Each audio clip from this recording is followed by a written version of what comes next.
Beda omongan Hotman Paris dan Farhad Abbas di kasus Nikita Mirzani versus Fadel Bacide.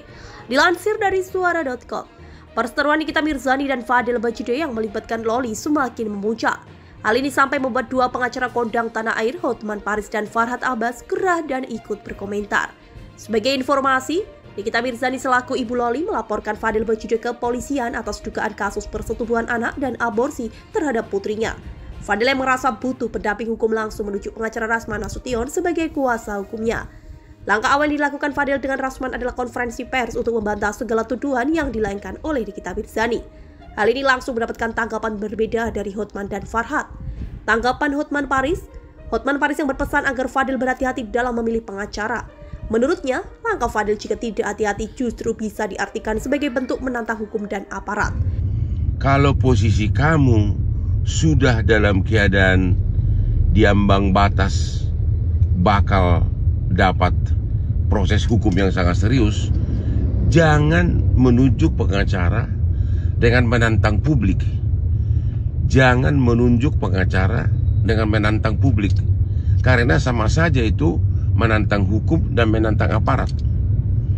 Kalau posisi kamu sudah dalam keadaan kritis secara hukum, artinya ada syarat-syarat, ada bukti-bukti untuk ditahan, harusnya pendekatan. Jangan malah teriak-teriak dengan pengacara, karena itu hanya menguntungkan pengacaranya. Sementara cara itu akan membuat oknum aparat dan netizen marah sama kamu, dan ada kemungkinan kamu akan segera ditahan. Ya, ingat, ini hal yang sangat serius loh. Sangat serius.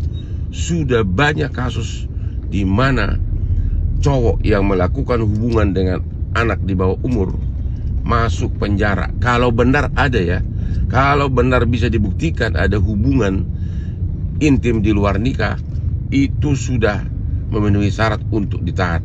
Apalagi kalau ada perbuatan-perbuatan lain sesudah hubungan intim tersebut. Jadi hati-hati memilih pengacara yang benar-benar bisa mengerti kepekaan publik. Justru teriak-teriak malah membuat kamu semakin cepat di proses hukum, akan membuat aparat segera bertindak. Salam dari Bali. Bali, Hotman habis dansa. Di Bali itu susah mencari restoran yang buka 24 jam. Jadi satu-satunya adalah makan mie instan jam 2 subuh.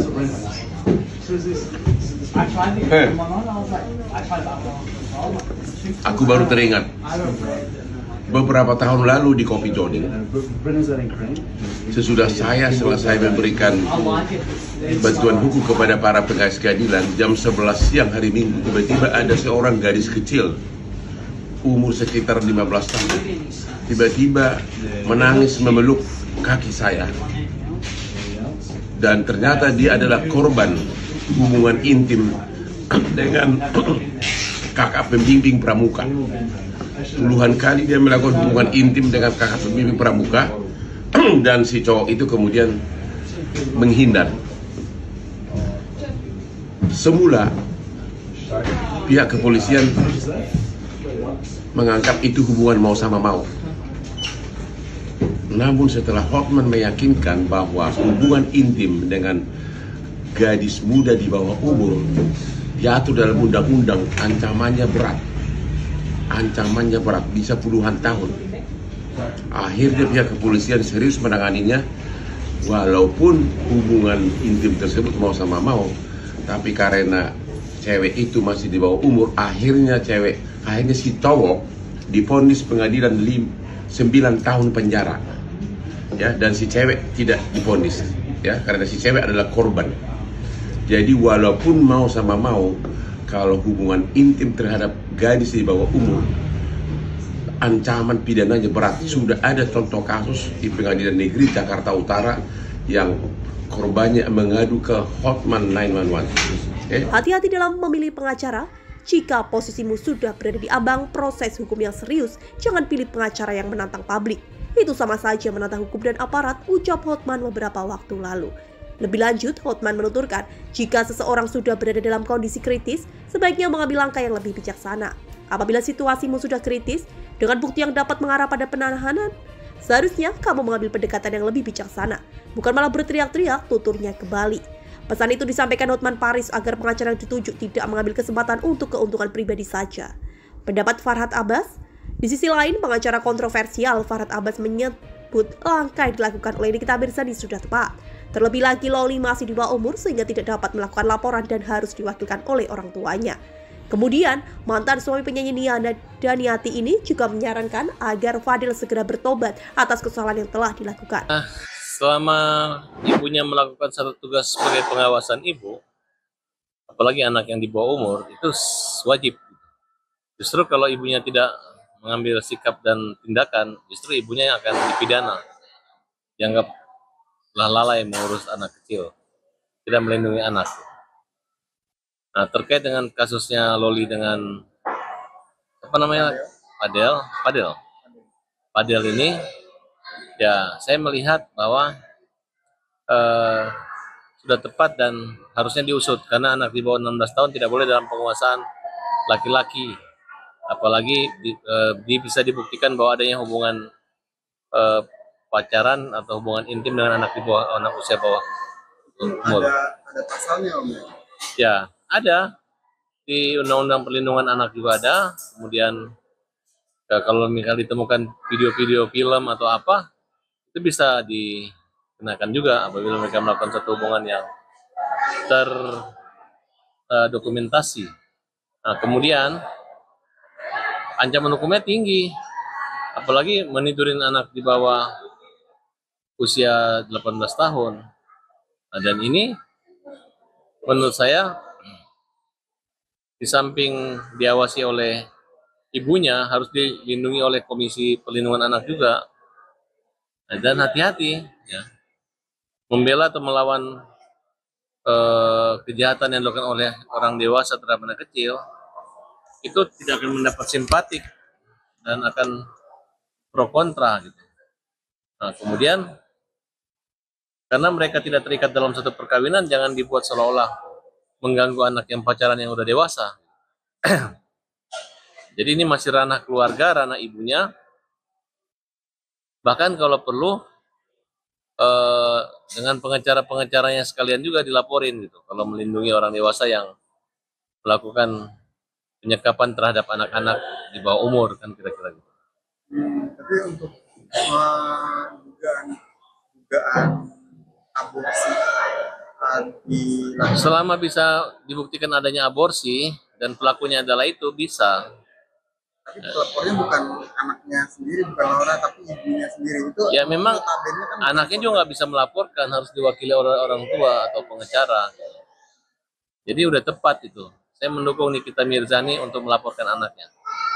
Dan dalam hal melaporkan anaknya dilaporkan, maksudnya yang agar apa? Ya anaknya juga melakukan itu ya harus dilaporkan, tapi nggak dipidana sebagai korban lah. Nah, tapi si laki-laki itu harus dilaporkan. Saya yakin dalam waktu cepat pasti akan ditangkap, ditahan. Lalu itu mungkin kalau masalah aborsi itu ada pasalnya atau apa sih? Ya ada pasalnya, saya lupa lagi. Cuman maksudnya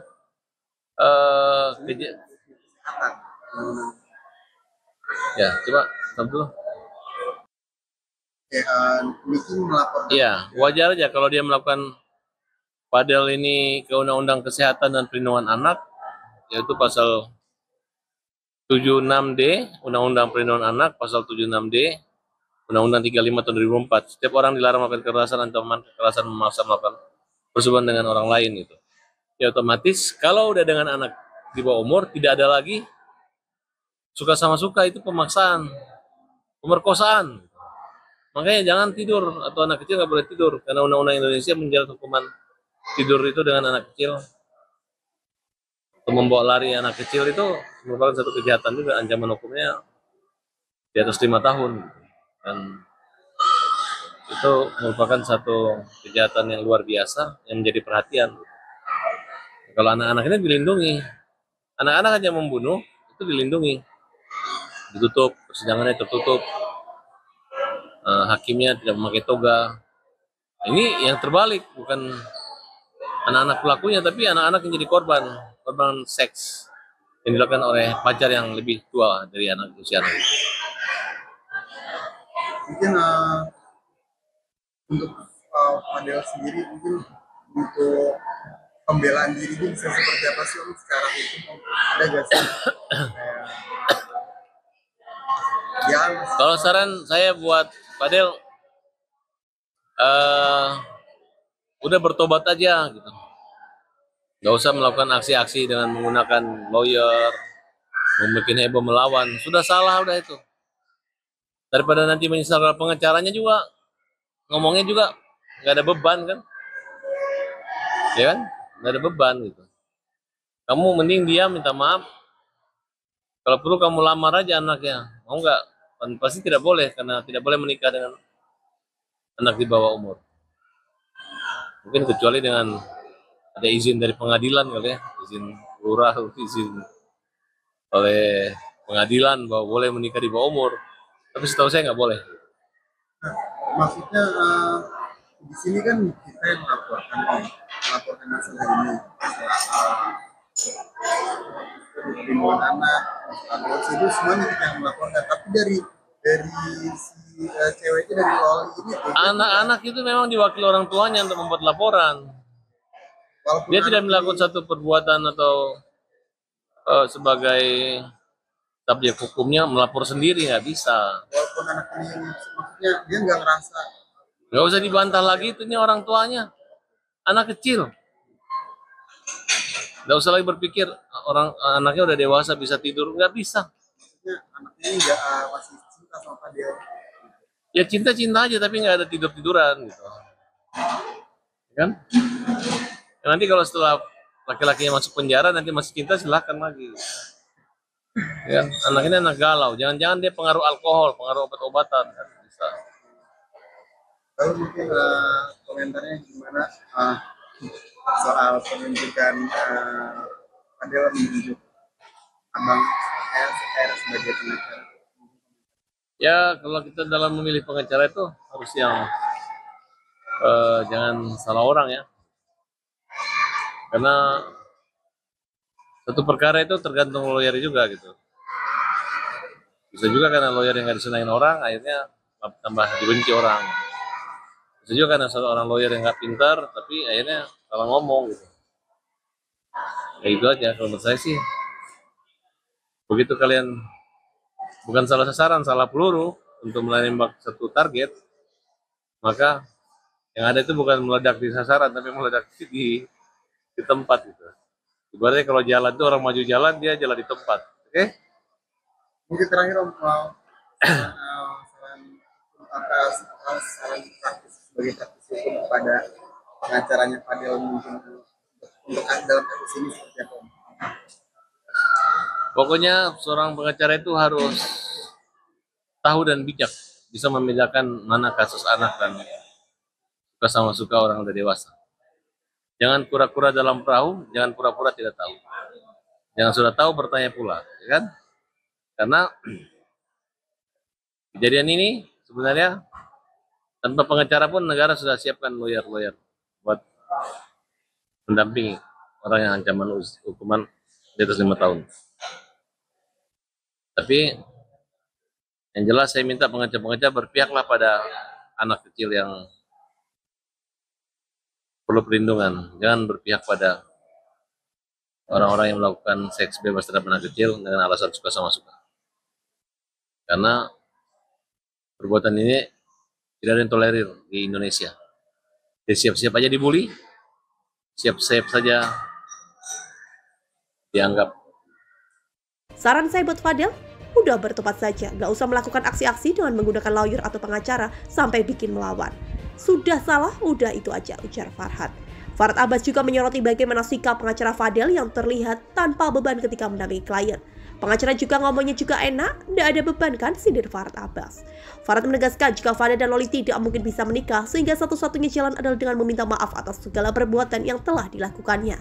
Alhasil, komentar Farhad Abbas tersebut mendapat dukungan dari warganet di media sosial. Bahkan ada yang menyebut jika Farhad Abbas saat ini lebih bijaksana daripada dulu. Setuju sama Farhad Abbas yang sekarang sudah lebih bijaksana. Komentar warganet lagi.